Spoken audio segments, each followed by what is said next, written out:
La historia de David y Goliat, la tan conocida historia, aunque parezca una historia, y lo es una historia muy antigua, de un pueblo muy antiguo, con su cultura muy particular y parece todo alejado de la nuestro. Sin embargo, no es así, porque la Biblia es nuestra,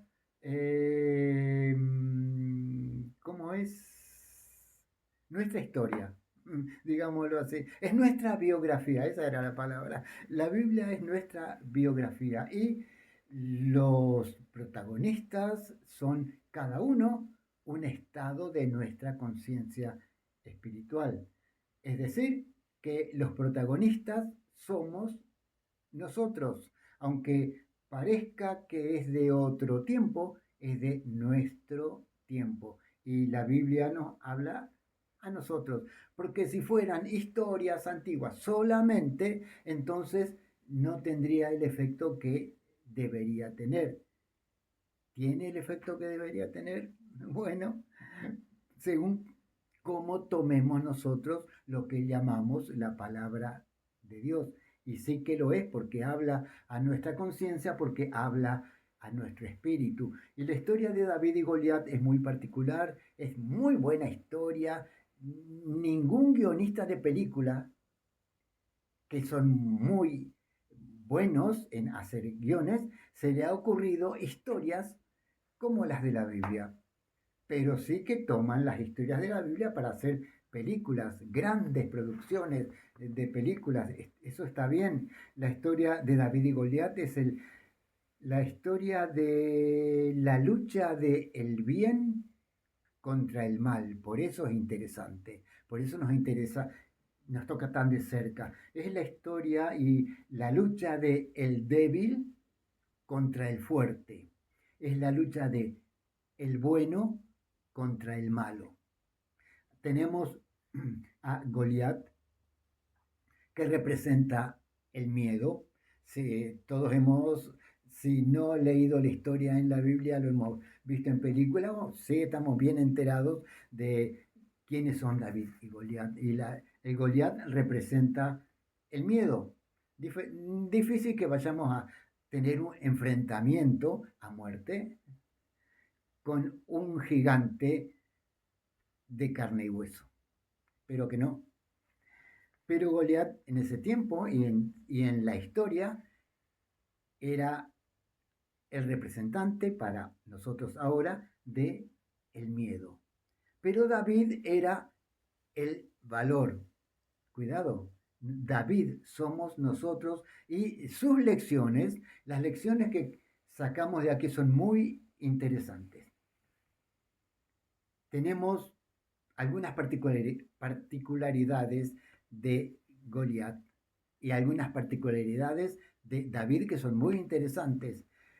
Según vemos en la historia, Goliat subestimó a David, porque David era joven, porque no tenía el armamento que tenía él no se privaba de nada para ir en contra del enemigo, que en este caso había surgido y era un tal David, un muchacho con una onda. Y claro, subestimó a David porque David no era un guerrero avesado como era él. Pero David tenía conocimiento propio. Él sabía quién era, sabía hasta dónde podía llegar y sabía cómo hacerlo. Él era un hombre entero, aunque joven. El otro era un guerrero desde su juventud y este tal David era también un guerrero hecho a la manera de Dios. Goliat era un gigante, dicen de la tribu de Gad que eran todos grandotes, pero sea como sea, era gigante. Si era gigante deporte o si era gigante porque se lo consideraba un gigante por lo peligroso, igual el miedo siempre es un gigante para nosotros. Y pero David tenía una estrategia sobre la fuerza. Más vale maña que fuerza. Lo han oído alguna vez, un montón de veces. Y usó eso, David, más vale una estrategia diferente a la que Goliat iba a usar. Goliat iba a usar lo de siempre. Entonces David dijo, yo voy a cambiar las cosas.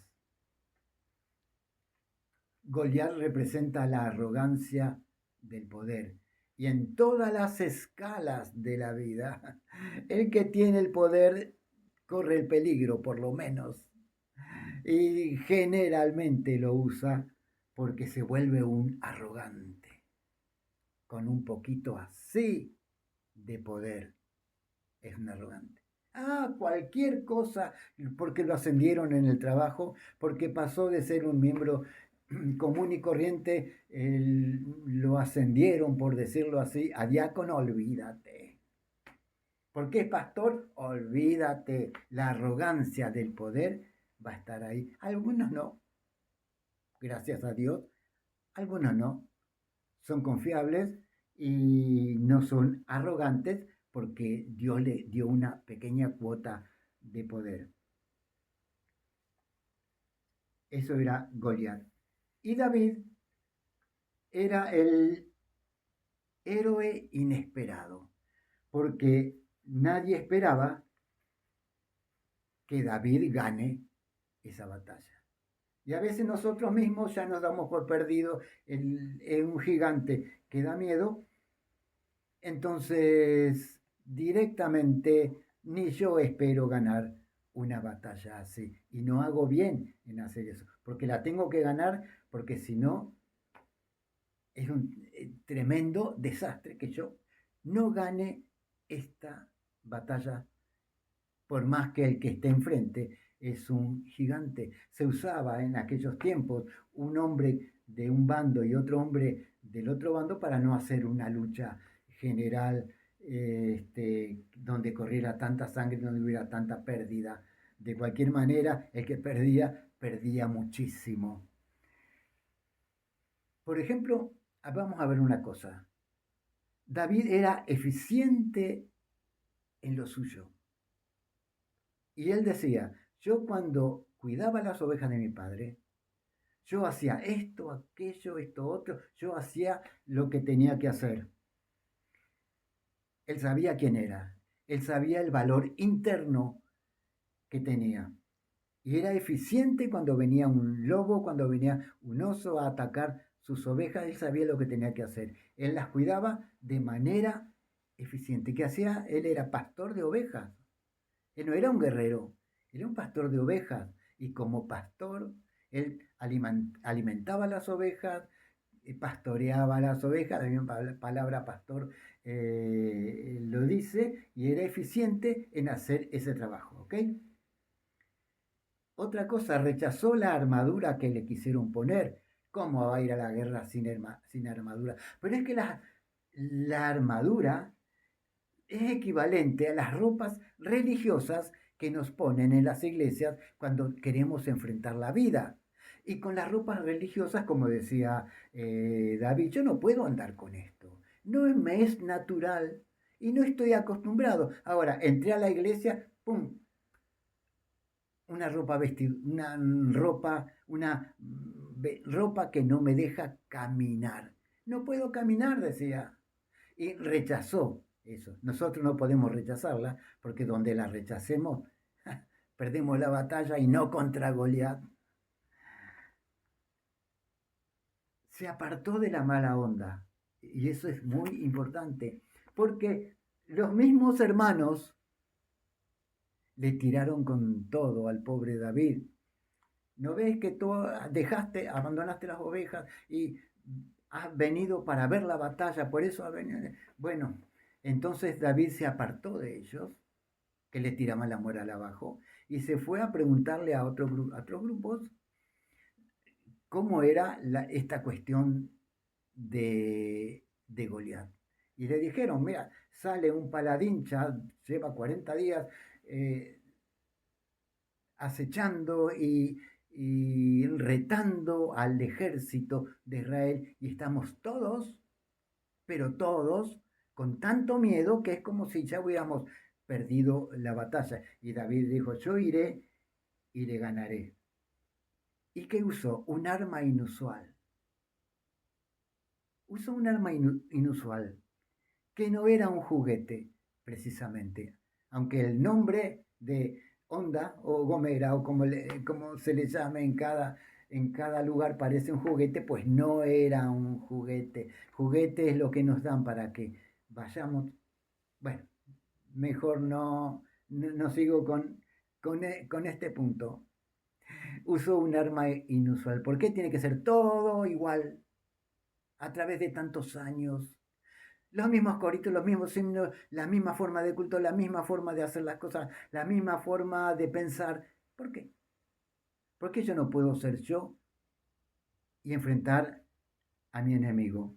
Aunque sea con una onda, si se da el caso. La fe de David cambió la perspectiva del peligro. Mientras todos decían, nadie puede enfrentarse a ese gigante, por lo tanto nadie lo hacía. Todos le tenemos miedo, más o menos se puede decir que perdimos la batalla si el paladín del enemigo es ese, pero la fe de David le cambió la perspectiva del peligro. No, dice, no es así. Y él se atrevió a pensar distinto acerca del peligro que tenía enfrente. Él lo vio distinto que los demás. Porque es una pena que el miedo nos haga acercarnos a Dios. ¿Tiene algún sentido? Alguno. Pero no podemos, no vamos a seguir a Dios por miedo, vamos a seguir a Dios por lo contrario y vamos a ver las cosas diferentes. No vamos a ver las cosas como la ven los demás. Bueno, David recordaba sus victorias y decía, cuando viene un oso, cuando viene un león, cuando viene un lobo a arrebatar las ovejas, tu siervo iba contra ellos y los mataba. Él recordaba sus victorias. Él no recordaba sus batallas perdidas. Habrá perdido un montón de batallas. A lo mejor no lo sabemos, no, la historia no lo cuenta, pero de cualquier manera sabemos nosotros que recordando males pasados no podemos enfrentar el futuro, ni el presente obviamente. Y David recordaba sus victorias y eso le daba ánimo y con eso convenció a los demás para que le permitieran enfrentar al grandote. Otra cosa, controló sus emociones. No fue corriendo al frente de batalla a pelear con el gigante, fue al río, escogió 5 piedras, es importante, escogió 5, pero tiró solo una muy certera. ¿Qué hubiéramos hecho nosotros a lo mejor? Y hubiéramos tirado todas las piedras de una sola vez, de la que pegue, pegue, no, y no es así. Con una estrategia justa, tiró una muy certera, porque controló sus emociones, no se dejó llevar por la mala palabra del enemigo, sino que conservó su lugar. Otra cosa, nadie espera que David gane. ¿Por qué no? Porque no se daba. Tú vienes a mí con espada, lanza y jabalina, con casco, con una cota de malla, escudero, cosas en las piernas, un montón de cosas. Pero yo voy a ti en nombre de Jehová de los ejércitos. Y evidentemente que eso dice mucho. Ni yo podría decir, ¿qué significa eso? Yo voy a enfrentar al mal en nombre de Jehová de los ejércitos. Dice mucho, hizo ganar una batalla en nombre de Dios, mientras el otro venía con todo el armamento que no, obviamente que el gigante no podía fracasar. Pero nadie tampoco esperaba, viendo eso, que David gane. Nadie lo esperaba. Sin embargo, lo débil del mundo escogió Dios para avergonzar a lo fuerte. Y en cuanto a la armadura, que no son las ropas religiosas que lamentablemente nos visten y no nos sentimos bien delante de la gente vestido así. Porque la armadura que nos ponen no es esa. Según la Biblia, la armadura, y hay mucho más, solamente que acá la concentra un poco, habla de que el cinturón de la verdad es parte de la armadura, que el apresto del Evangelio de la paz, el calzado del Evangelio de la paz es parte de la armadura, el escudo es el escudo de la fe, porque se pelea con propósito y disciplina y no es una guerra sin sentido. De esta manera peleo, decía Pablo, como quien no peleo como quien golpea el aire, sino que con disciplina, con certeza y no como cualquier pelea, no es una pelea sin sentido. El yelmo de la salvación, el casco de la salvación, la espada del Espíritu, que es la palabra de Dios, sabiendo que nuestra lucha no es contra carne y sangre, es decir, que no es contra poderes humanos. De esta forma peleo, decía Pablo, como David, no como quien golpea el aire, sino siendo certero en mi pelea. Y recordemos, nadie espera, y no lo esperes tú tampoco, pero nadie espera que tú ganes. Pero tú eres el gran ganador en esta lucha.